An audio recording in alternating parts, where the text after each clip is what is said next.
पता है, भारत में कुछ जगहें ऐसी हैं जहां झूठ बोलना सिर्फ एक भूल नहीं, बल्कि एक बहुत बहुत बड़ा खतरा माना जाता है। ये वो मंदिर हैं जहां लोगों का अटूट विश्वास है कि झूठ बोलने की सजा वो तो मिलकर ही रहती है। जरा सोचिए, कोई एक मंदिर में खड़ा है, बिल्कुल भगवान के सामने। वो कुछ कहना चाहता है, पर मन में एक अजीब सा डर है, एक खौफ है, क्योंकि इस जगह पर अगर जुबान से झूठ निकला तो अंजाम बहुत बुरा हो सकता है। तो ऐसा क्यों है? क्या है इन जगहों का राज? चलिए आज इसी रहस्य से पर्दा उठाते हैं। यही वो विश्वास है जो वहां के लोग सालों से मानते आए हैं।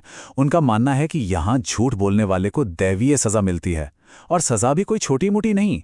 मतलब कोई भयानक एक्सीडेंट हो सकता है, कोई ऐसी बीमारी जिसका इलाज ही ना हो, या फिर कुछ ऐसा नुकसान जिसकी भरपाई करना नामुमकिन हो। कहने का मतलब है, दाव पर बहुत कुछ लगा होता है। तो सवाल ये है कि इन मंदिरों का समाज में असल काम क्या है? ये सिर्फ पूजा पाठ की जगह नहीं है। नहीं, ये तो एक तरह की, कह सकते हैं, अनकही अदालतें हैं। ऐसी अदालतें जहां सच और झूठ का फाइनल फैसला होता है। लोग यहां आते क्यों हैं?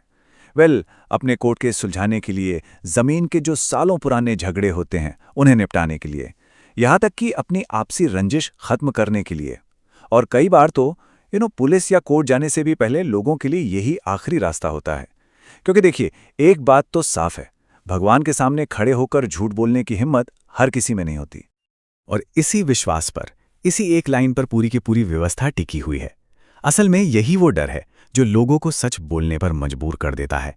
उन्हें एक ऐसा प्लेटफॉर्म देता है जहां न्याय की उम्मीद बिना किसी बाहरी दबाव की जा सकती है। ओके, तो अब आते हैं उन किस्सों पर, उन कहानियों पर जो इस डर को और भी मजबूत बना देती हैं।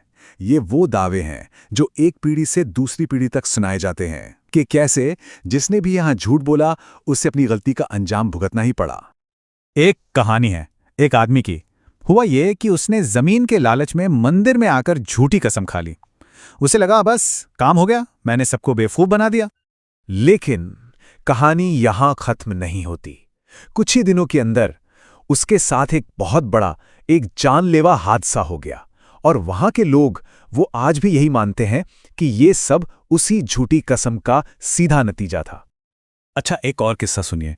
ये एक महिला के बारे में है जिसने अपने परिवार से कोई बहुत बड़ा सच छुपाया हुआ था, और उसे छुपाने के लिए उसने भगवान के सामने झूठ बोल दिया। और इसके बाद क्या हुआ? कहते हैं उसके घर पर जैसे मुसीबतों का पहाड़ ही टूट पड़ा। एक के बाद एक घर के लोग बीमार पड़ने लगे। घर की जो सुख शांति थी वो पूरी तरह से खत्म हो गई। और लोग आज भी इसे उसी एक झूठ से जोड़कर देखते हैं। अब सुनने में ये सब शायद सिर्फ किस्से कहानियां लग सकती हैं, राइट?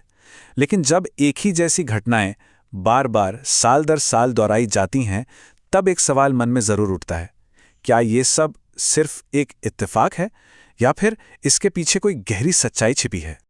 चलिए अब एक काम करते हैं, इस पूरी पहेली को विज्ञान की नज़र से देखने की कोशिश करते हैं।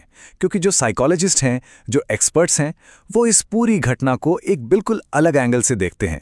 इसे हम कह सकते हैं डर का विज्ञान। तो यहां पर ना दो विचारों की सीधी टक्कर है। एक तरफ है विश्वास जो ये कहता है कि कोई दैवीय शक्ति है जो न्याय करती है, और दूसरी तरफ है विज्ञान जिसका कहना है कि नहीं, ये इंसान का अपना मनोवैज्ञानिक डर है जो खुद उसे ही नुकसान पहुंचाता है। तो होता क्या है साइकोलॉजी के हिसाब से? देखिए, जब कोई किसी पवित्र जगह पर झूठ बोलता है तो उसके अंदर गिल्ट यानी अपराध बोध और डर की एक बहुत मजबूत भावना पैदा होती है। ये स्ट्रेस, ये तनाव लगातार उसके दिमाग पर हावी रहता है। इससे क्या होता है, उसकी सेहत बिगड़ने लगती है, उसके फैसले गलत होने लगते हैं, और आखिर में वो डर ही अपने आप में एक सजा बन जाता है। साइंस में इसके लिए एक टर्म है, साइकोसोमैटिक इफेक्ट। इसका सीधा सा मतलब यह है कि जब हमारे दिमाग का तनाव, हमारा डर या चिंता हमारे शरीर पर असर डालने लगे और बीमारियों की वजह बनने लगे। ये वही बात है कि कैसे मन का डर तन की बीमारी बन जाता है। लेकिन कहानी में एक ट्विस्ट है, बात इतनी सीधी भी नहीं है जितनी लगती है, क्योंकि कुछ घटनाएं ऐसी भी हुई हैं जिन्हें सिर्फ साइकोलॉजी के चश्मे से समझना बहुत मुश्किल है। ये वो मामले हैं जो विज्ञान की सीमाओं को भी चुनौती देते नजर आते हैं। जैसे कुछ मामलों में सजा का फौरन मिल जाना, या फिर कोई ऐसा नुकसान हो जाना जिसका कोई क्लियर कारण ही ना समझ आ रहा हो। मेडिकल रिपोर्ट्स तक नॉर्मल आ रही हैं, हादसों के पीछे कोई लॉजिकल वजह नहीं मिल रही।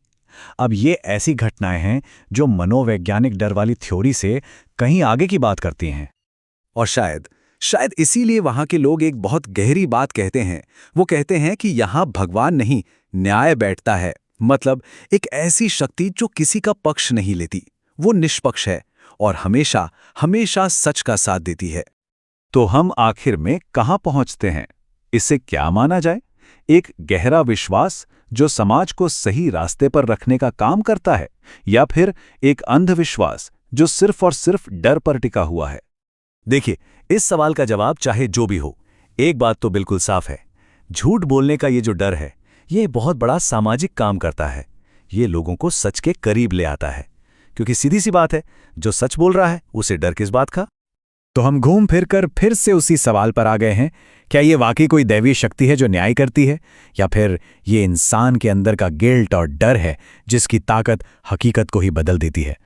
शायद इसका असली जवाब या में नहीं, बल्कि और में छिपा है। सोचिए, हो सकता है असली ताकत इन दोनों के मिलने में हो, क्योंकि जब किसी इंसान का गहरा विश्वास और उसका जबरदस्त डर एक साथ मिल जाते हैं, तब उस इंसान का व्यवहार बदलना तो बिल्कुल तय। और ये सब हमारे सामने एक आखिरी और सबसे बड़ा सवाल छोड़ जाता है। अगर कोई इंसान गलत हो, उसे पता हो कि वो झूठ बोल रहा है, तो क्या वह ऐसे मंदिर में जाके कसम खाने की हिम्मत कर पाएगा? इसका जवाब शायद हर किसी को अपने अंदर ही खोजना होगा।